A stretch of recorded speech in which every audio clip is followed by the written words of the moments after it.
Karimnagar municipal office ముందు పలు శాఖల ఉద్యోగులు ధర్నాకు దిగారు. పెండింగ్లో ఉన్న 3 నెలల వేతనాలు, 2 నెలల ఏరియర్స్ వెంటనే చెల్లించాలని డిమాండ్ చేశారు. ఈ నేపథ్యంలో మున్సిపల్ కార్యాలయం ముందు వాటర్ మ్యాన్, ఎలక్ట్రిసిటీ, అదేవిధంగా కార్యాలయ సిబ్బంది, శానిటరీ కార్మికులు ధర్నాకు చేపట్టారు. అనంతరం మున్సిపల్ కమిషనర్కు ఫిర్యాదు చేశారు. ఈ సందర్భంగా కార్మిక సంఘం నాయకులు మాట్లాడుతూ పెండింగ్లో ఉన్న 3 నెలల వేతనాలు, 2 ఏరియర్స్లను వెంటనే చెల్లించాలని డిమాండ్ చేశారు. 15 రోజుల్లో రాష్ట్ర ప్రభుత్వం స్పందించి తమ సమస్యలను పరిష్కరించాలని, లేదంటే మెరుపు సమ్మెకు సిద్ధమని హెచ్చరించారు. సుప్రీంకోర్టు ఆదేశానుసారం శ్రమకు తగ్గ వేతనం ఇవ్వాలని డిమాండ్ చేశారు.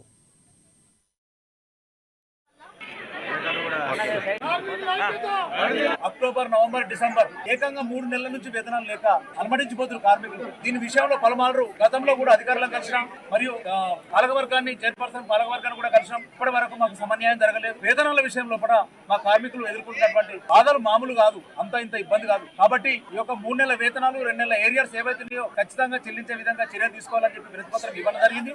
అలాగే జీవో నంబర్ 60 ప్రకారము వాటర్ వర్క్స్ కానీ, తర్వాత కార్యాలయంలో కానీ, తర్వాత ఇంకా ఏ డిపార్ట్మెంట్ లో కానీ ఒక టెక్నికల్, నాన్ టెక్నికల్ ఇష్యూలో కూడా కార్మికులకు జీతాలు పెంచి తీసుకునేటువంటి ఒక జీవో నంబర్ 60 ఏదైతే ఉందో దానిని దుమారుగా చేస్తూ కొంతమంది వైరవులు చేయించుకొని ఒక 4 కార్మికులు సెమీ స్కిల్డ్ అని ఎలాంటి గుర్తింపు, ఎలాంటి టెక్నికల్ పత్రాలు లేకుండా వాళ్ళు వైరవులు వాళ్ళు చేసుకోవడం జరిగింది. దాన్ని మేము పూర్తి వ్యతిరేకిస్తున్నాము. దాని విషయంలో కూడా కమిషనర్ కూడా పూర్తి హామీ ఇచ్చి ఇలాంటివి నేను స్వీకరించను, ఖచ్చితంగా పక్కా పెడతానని చెప్పేసి చెప్పడం జరిగింది. కాబట్టి ఈ ఇష్యూ లోపల కూడా అందరికీ కార్మికులకు సమన్యాయం జరగాలని మేము కోరుకుంటున్నాం. ఏటీస్ తరఫున నేను కోరుకుంటున్నాను.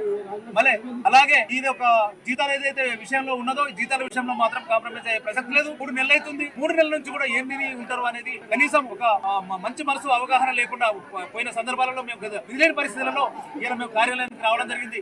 రేపు రాబోయే రోజులలో కూడా, వారం 15 రోజులలో కూడా ఖచ్చితంగా మాకు వేతనాలు ఇక్కడ చెల్లించే పక్షాలు ఉంటాయి. మేము